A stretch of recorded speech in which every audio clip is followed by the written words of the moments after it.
Julia, la technologie et toutes les nouvelles créations dites connectées nous aident à surveiller notre santé et à être vigilants. On découvre de nouvelles idées qui font parler d'elles sur le web. On reste dans le sujet de la santé de l'alimentation. Dans le sujet de l'alimentation, bien sûr, je vous propose d'abord de découvrir une application qui est assez bien vue. En fait, c'est un petit mécanisme qui va être relié à votre téléphone. Donc, on est vraiment dans une appli connectée qui va surveiller ce que vous mangez, mais en se fiant à la mastication. C'est-à-dire que cet appareil, il est derrière votre oreille.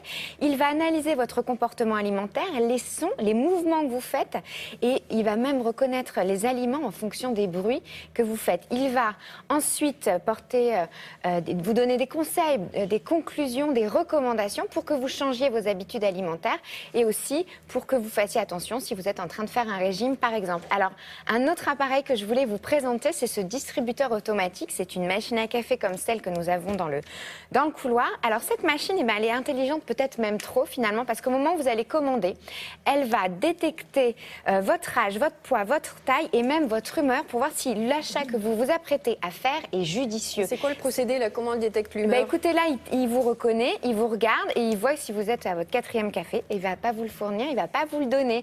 Par exemple, si vous avez mangé trop de sucreries, il va aussi vous dire que ce n'est pas le bon moment, il ne vous donnera pas votre sucrerie. Et dans certaines sociétés, la machine est même reliée à votre dossier médical. Donc, elle garde l'historique de vos consommations et elle analyse votre état de santé pour voir si vous pouvez boire ce café ou pas. On peut lui donner un coup de pied à la machine ou oui. pas? On peut aussi ne pas l'utiliser. C'est là où je me dis que l'information connectée, elle a ses limites. C'est-à-dire qu'elle est peut-être trop intrusive pour le coup. Merci.